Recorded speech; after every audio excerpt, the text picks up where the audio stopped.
Salubrité et des eaux stagnantes. Vendeurs et clients se plaignent. Parallèlement, les pannes automobiles sont monnaie courante. Les mécaniciens se frottent les mains. Voilà pour les titres. Le développement, c'est dans un instant.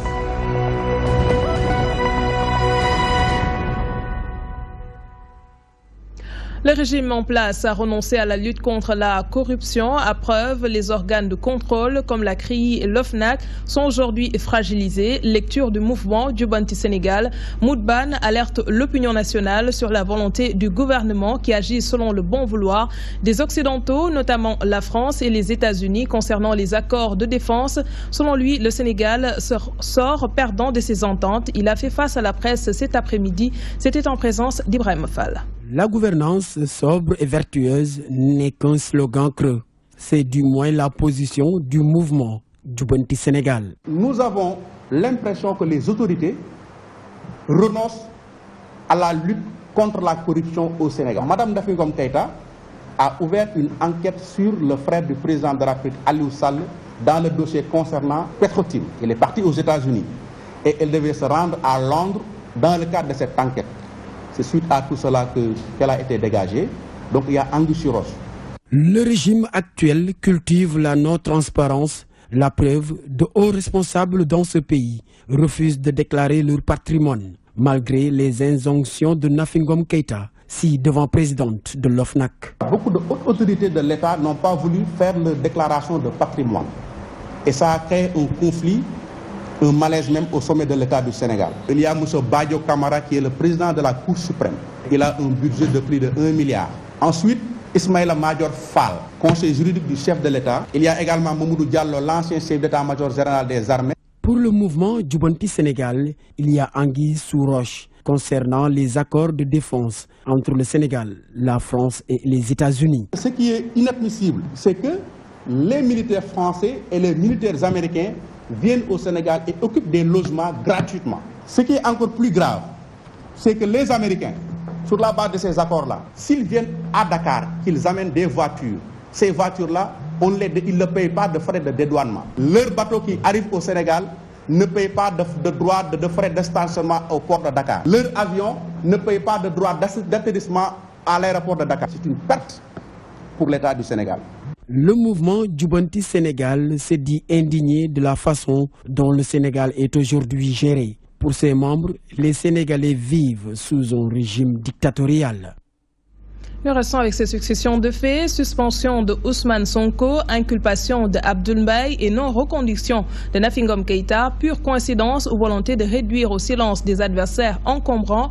Les acteurs politiques restent divisés sur la question. Zator Mbaye de l'AFP parle d'un fonctionnement normal de l'administration. Mayoro Faye du PDS soutient que de tels actes confirment la volonté du président Sall de museler l'opposition. C'est un travail de Côte d'Injaï.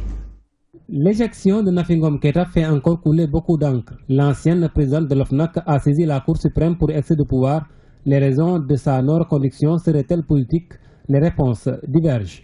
Il n'y a rien de nouveau sous les projecteurs, parce que chaque mercredi, il y a des dizaines de fonctionnaires qui sont affectés, et d'autres qui sont appelés à d'autres fonctions, et d'autres qui partent à la retraite. Je crois que le président de la République a eu à nommer Mme Nafi Ngom Keïta conformément à la Constitution, qui donne au président de la République ce droit régalien de nommer à tous les emplois civils et militaires.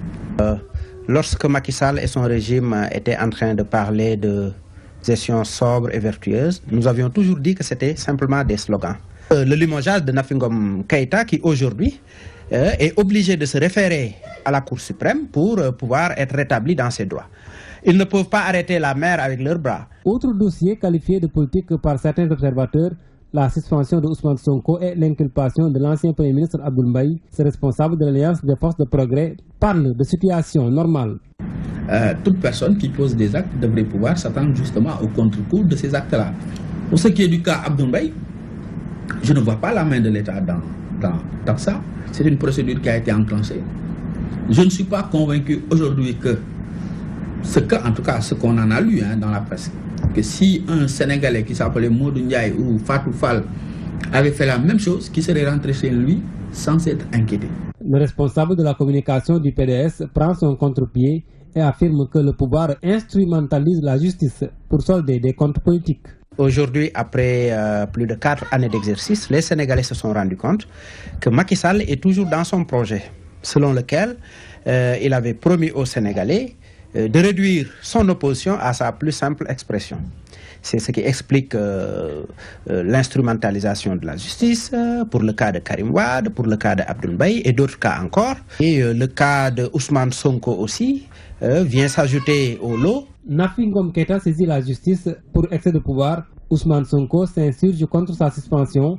Abdoul Mbaye dénonce un complot d'État. Des dossiers aux allures politiques qui sont loin de connaître leur épilogue.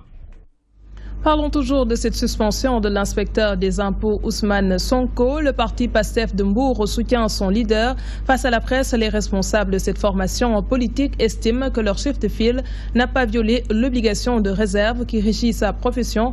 Ils exigent sa réhabilitation immédiate et sans condition. Dr Diaïté, le coordonnateur du PASTEF de Mbour, il est au micro de Mamadou Diop. Ousmane Sonko est très engagé dans sa lutte, donc il connaît très bien son métier. Parce que qui a créé un syndicat et qu'aujourd'hui il passe à une autre étape, c'est-à-dire parler de politique, c'est parce qu'il veut vraiment améliorer beaucoup de choses. Parce que Ousmane n'a pas parlé que des impôts et domaines, il a parlé sur beaucoup de sujets. Vous êtes là, vous êtes au courant, il a parlé des problèmes au niveau de certains accords qui ont été signés. Et pourtant les gens ne l'interpellent pas sur ces questions. On se focalise sur son boulot en disant qu'il a fait des révélations dont il ne doit pas faire. Mais l'homme en tant que tel, je pense que vu son niveau d'engagement, son professionnalisme, son patriotisme, il y a certaines choses, il ne va pas les faire. Ça va mélanger son boulot et la politique. Donc nous, on veut vraiment lui montrer notre soutien, que tout le parti le soutienne dans ses œuvres et que ces genres de mesures, on va les combattre. De Mbour, nous allons à Diourbel. Fin de la session 2016 de la chambre criminelle dédiée à la localité. Les organisateurs tirent un bilan satisfaisant de ces assises. Seule une affaire sur 11 a été renvoyée. Selon le président du tribunal d'instance de Mbacké, l'objectif de rapprocher les justiciables des juridictions est largement atteint. Mention spéciale à la presse qui devient, de l'avis des magistrats, un canal privilégié pour dissuader les malfaiteurs. Pape Mohamed Diop est le président du tribunal d'instance de Mbacké. Il réagit au micro d'Elash Modougay. Une peine de 10 ans d'emprisonnement ferme a été prononcée, qui est une peine délictuelle après disqualification. Une peine d'emprisonnement de 10 ans à des travaux forcés. Une peine d'emprisonnement de 20 ans à des travaux forcés. Et tout à l'heure, pour le dernier jour, une peine d'emprisonnement à des travaux forcés à perpétuité. Tel est donc résumé le bilan qu'on peut tirer. D'une manière générale, c'est un satisfecit. Parce que pour une première, je dis que ça a été une réussite. Nous rendons grâce à Dieu. Je vous l'annonçais en début d'édition, les étudiants de la faculté des lettres et leurs camarades de la FASEG se solidarisent avec ceux de la faculté des sciences techniques pour réclamer le paiement de leur bourse et exiger de meilleures conditions d'études. Ce lundi, ils ont observé une journée morte à l'UCAD pour semer l'État. Ils exigent en outre la démission du directeur des bourses et menacent d'accentuer le combat si les autorités ne réagissent pas favorablement à leur requête d'ici jeudi, nous dit Elhaj Moussabé. L'ensemble des facultés de l'université Cheikh Anta Diop ont décrété une journée morte ce lundi pour réclamer des droits relatifs à leurs conditions d'études. À chaque fois qu'on arrive au mois d'août, il y a des turpitudes qui secouent l'université. On ne paye pas les bourses sociales, on ne paye pas les aides, on ne paye pas les augmentations. Les étudiants sont là, ils sont fatigués, ils n'ont même pas de quoi payer le ticket.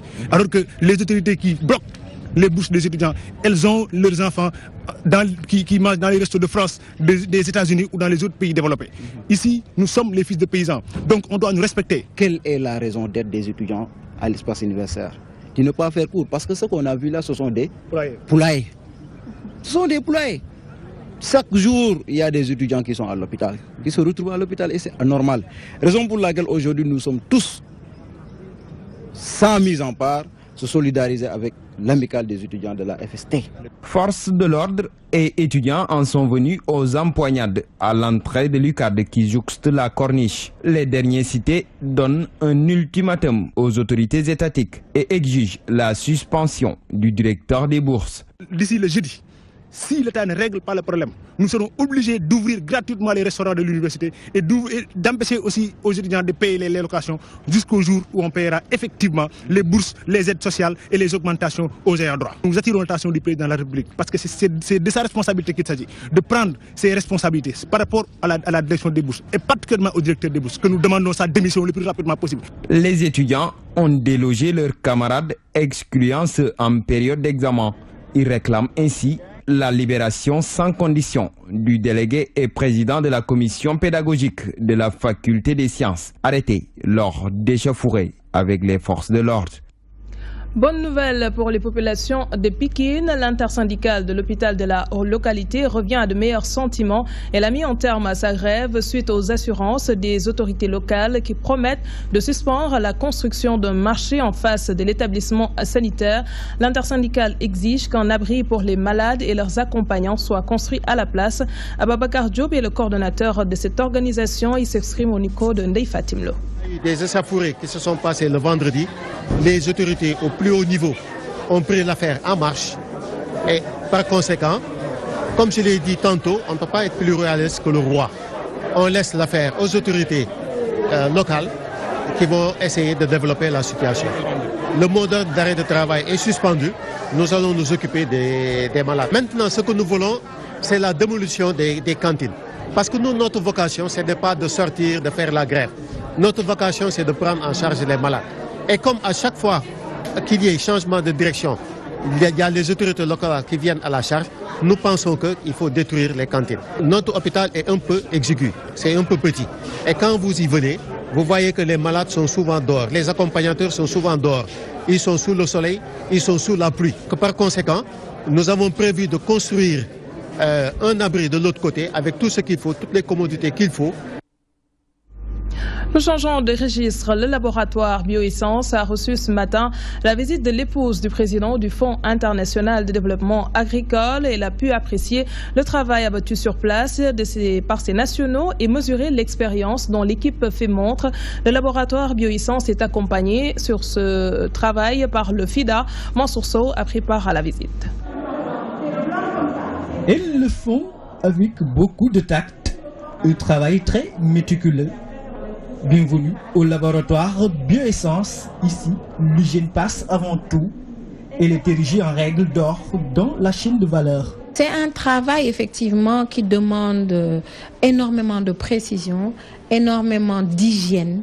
C'est une responsabilité parce que lorsque l'on donne à manger aux gens, moi je dis ce qui nous nourrit, c'est ce qui nous tue. C'est simplement ce que nous mangeons, ce que nous mettons sur notre peau et les médicaments que nous prenons. Donc il faut y apporter un soin particulier. Il n'y a pas d'exception en se disant c'est pour le marché local et ça c'est pour le marché international. Il faut que tout soit au même niveau. Cette visite de Mme Kaneyou Wenze, épouse du président du Fonds international de développement agricole, a permis à la directrice de ce laboratoire de faire l'économie des différentes étapes de la fabrication des produits mis sur le marché national et international. L'initiative est ainsi saluée à sa juste valeur par l'hôte du jour. Here we have come to the factory. Ça c'est vraiment un grand progrès pour l'Afrique. C'est une petite industrie, une petite idée vraiment qui peut vraiment devenir très grande si vraiment on l'utilise ou bien si vraiment on l'appuie. Puisque à partir de tout ce qu'on jette ici, on a découvert qu'elle fabrique beaucoup de choses. Nous aidons les femmes à partir des produits locaux, des produits qu'elles ont déjà, mais également on va au-delà parce que quand on prend la chaîne de valeur, nous par exemple on est en bout de chaîne Bioessence, nous transformons des déchets en produits à très forte valeur ajoutée et nous les exportons. Et c'est ce chemin que nous avons fait, où nous avons eu de l'expérience. Et le FIDA nous a fait confiance à travers les projets du PAFA et du PADAER. Le laboratoire Bioessence travaille entre autres dans la transformation, l'emballage et le renforcement de capacités avec notamment des projets et programmes comme le PADAER et le PASA Lumacaf. Grâce au concours du FIDA, Mam Kharidjen dirige de main de maître son laboratoire qui promeut le consommé local. Nous en venons à notre reportage consacré à la saison des pluies. Après quelques averses, certains axes sont inondés. Au marché Thiaroye, des tas d'immondices et des eaux boueuses accueillent les visiteurs. À cela s'ajoute une odeur indescriptible, situation qui indispose vendeurs et clients, ce qui fait l'affaire des charretiers. Ndeye Fatimlo a fait un tour au marché Thiaroye. Regardez. Une odeur nauséabonde, du sable et des ordures mélangées à l'eau de pluie qui donne naissance à une boue noirâtre, de l'eau de pluie stagnante. C'est le décor qui vous accueille à l'entrée du marché de Thiaroye. Après chaque pluie, ces ménagères sont obligées d'emprunter les ruelles insalubres du marché. Après la pluie ici, c'est le bordel. L'eau stagne ici, quoi. Ça devient sincèrement sale, quoi. Quand il pleut, on est obligé de marcher dans l'eau. Vous voyez, le marché est très sale. Les ruelles sont remplies de boue noirâtre. Même quand le ciel s'assombrit, il y a de l'eau. Une situation qui handicape ces vendeurs. Ils sont obligés de trouver d'autres moyens pour écouler leurs marchandises. Après une pluie, le lendemain, nous trouvons nos étals remplis d'eau mélangée d'ordures et cela nous empêche de travailler. C'est trop sale, il y a trop d'eau. On est obligé d'aller à l'entrée du marché pour trouver des clients. Vous voyez, il y a trop d'eau. Nous sommes obligés de cotiser entre nous pour payer des charretiers qui nous amènent du sable et des cailloux. Et puis, on est obligé de débourser 1500 chacune. Le malheur des uns fait le bonheur des autres. Ces charretiers se frottent les mains puisqu'avec 200 francs, ils font entrer la clientèle à l'intérieur du marché. On reçoit 200 francs pour les faire entrer à l'intérieur du marché. Alhamdoulilah, on se frotte les mains, mais nous déplorons cette situation. Le marché Thiaroye est un grand marché où se rencontrent mécaniciens, vendeurs de tissus, de légumes, chauffeurs de clando pour ne citer que cela. Seulement après une pluie, il faudrait s'armer d'un sachet plastique autour des pieds ou un sachet d'eau pour les rincer au sortir du marché. Peu importe les précautions prises, l'on est obligé de marcher sur la boue. Les dernières pluies de ces jours ne font pas l'affaire de tout le monde. Les automobilistes craignent à tout moment de voir leur véhicule tomber en panne. Le piteux état de certaines routes combiné à l'impraticabilité des autres favorise cette situation, ce qui arrange les mécaniciens qui font de bonnes affaires en cette période d'hivernage. C'est un reportage de Louis Tinasanya. La période hivernale est un vrai calvaire pour les automobilistes. Des pannes à n'en plus finir sur la nationale numéro 1. Impossible de rouler 500 mètres sans voir un véhicule stationné affecté par l'eau de pluie. Les mécaniciens expliquent le pourquoi. C'est la pluie. En période d'hivernage, parfois, quand il y a beaucoup d'eau, les voitures ne passent pas. Ça ne passe pas parce qu'il y a des... les routes sont stagnées, il y a l'eau est stagnée. Voilà, quand il passe, ça peut entrer de partout au réservoir. Les électeurs, parfois, sont mouillés. Parfois, il y a l'eau qui pénètre dans le réservoir. Parfois, il y a l'eau qui peut pénétrer par la toiture. Là, c'est un problème de tôlerie. Il y a l'eau qui peut pénétrer par la pare-brise. xam nga nawet lañ wax te Sénégal moom li fi nekk ñëpp gis nañ ko ndox mi partout. C'est en période hivernale et vous pouvez faire le constat vous-même. Nos routes sont toutes inondées. L'eau affecte les parties électriques des véhicules et bonjour les dégâts. Donc la solution, c'est d'éviter les eaux stagnantes. Franchement, moom kenn mënul wax ne mën naa si am résultat tant que oto baa ngi dugg si ndox moom yaa ngi problème. Pendant que les automobilistes se plaignent, les mécaniciens, eux, se frottent les mains. Ils ont beaucoup plus de travail en saison des pluies et voient en toute évidence leur chiffre d'affaires considérablement grimper. Ça, c'est sûr.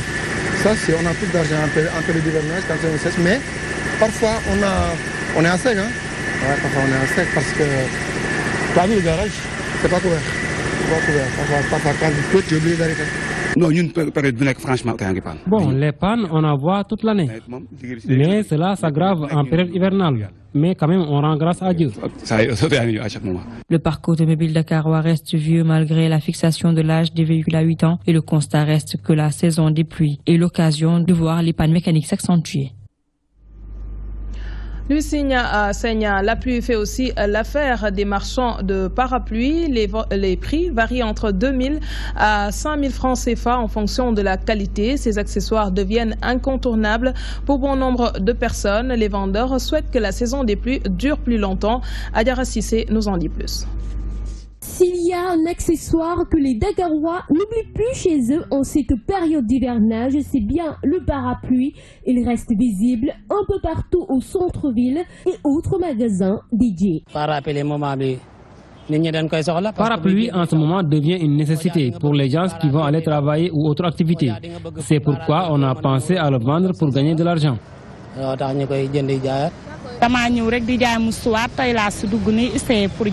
C'est aujourd'hui que j'ai essayé de vendre ces parapluies, car tout le monde en a besoin actuellement. C'est en quelque sorte pour moi une manière de gagner de l'argent, car j'ai des enfants à nourrir. Au marché Sandaga, la vente de parapluies tourne à plein régime au grand bonheur des commerçants qui voient leur chiffre d'affaires connaître une hausse considérable. Les prix varient entre 2 et 5 000 francs. Ça marche très bien, mais les prix varient selon la demande du client. Oui, on gagne de l'argent. Moi, par exemple, je peux vendre à 800, 1300. Il y a même d'autres qui coûtent jusqu'à 2000 francs, voire 5000 francs CFA. La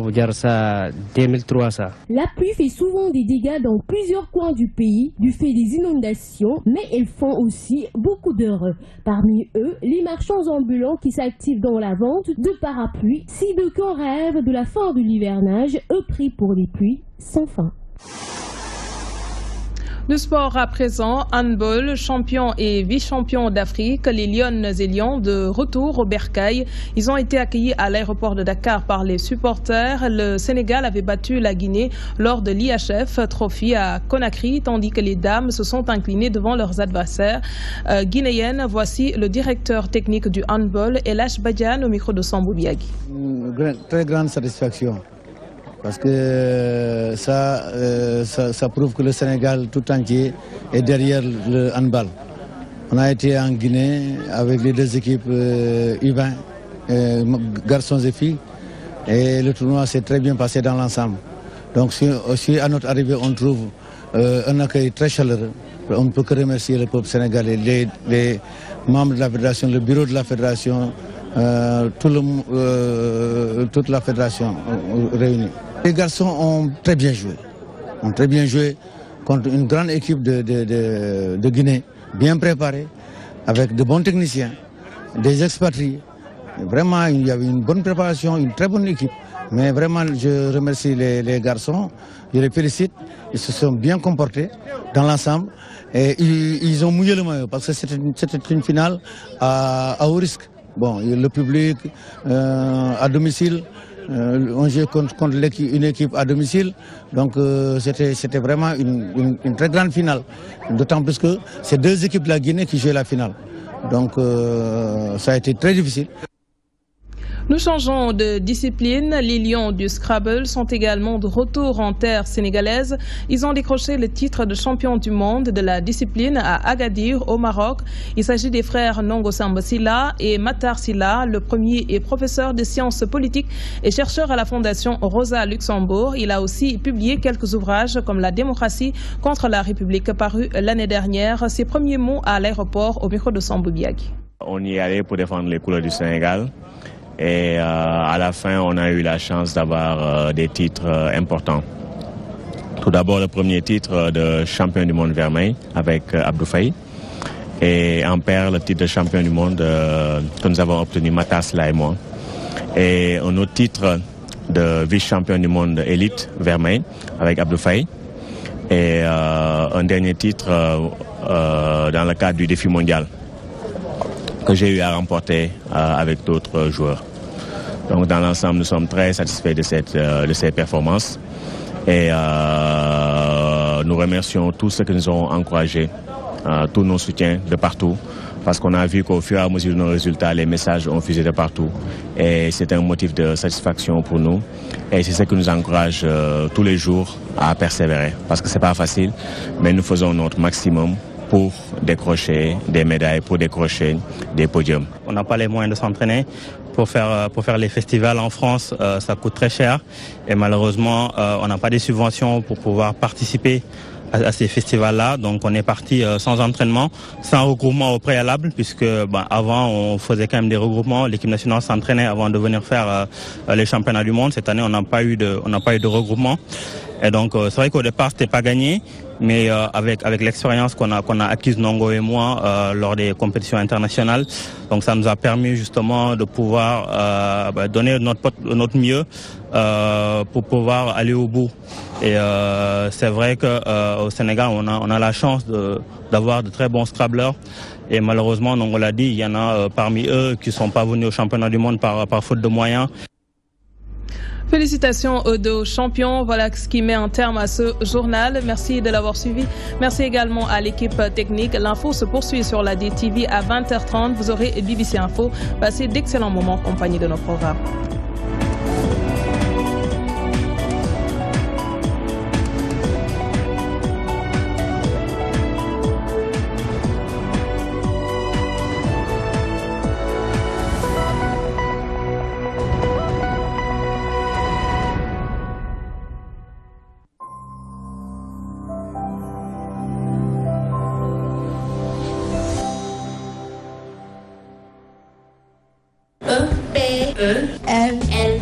E-L-E-M-O-I. Correct. Appelle-moi. La grande émission intellectuelle revient sur la DTV. Si vous êtes âgé de 10 à 18 ans, inscrivez-vous en envoyant Appelle-moi, espace, nom, espace, prénom, espace, âge, par SMS au 24 224. Appelle-moi. Ensemble, parions sur l'avenir.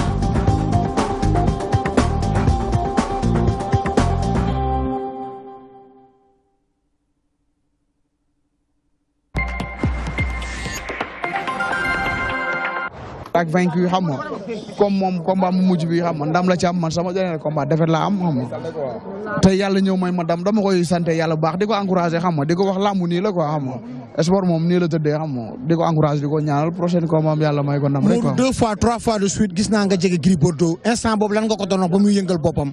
non waxuma ko dara ay tooñante la rek wax dëgg dépassé wuñ fa benn yoon ku ne kenn dépassé wul sama xam nga ba sport la am na bataille psychologique xam nga des fois tooñante rek mais waxuñu dara lu débordé quoi.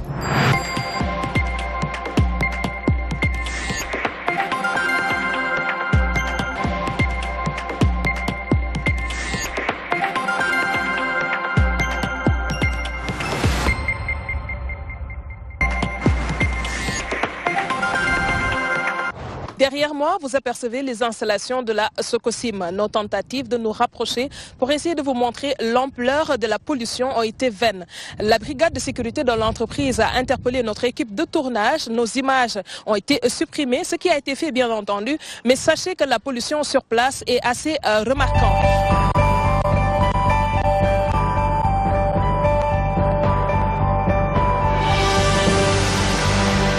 On ne peut pas supporter toute cette pollution-là. Il y a la Sococim qui est là. Il y a 2 centrales qui sont installées ici à Bargny. Et nous les populations bargnoises. Sococim nit ñi la yàq doog a jëm ci kër yi di indi felir ni muy felle kër yi noonu lay felle xol yi di fell xalaatu doomu aadama yi ndax boo xalaatee xale yi élèves sax ku ci xalaat ba jàng dugal dara sa bopp bu min bi dóoree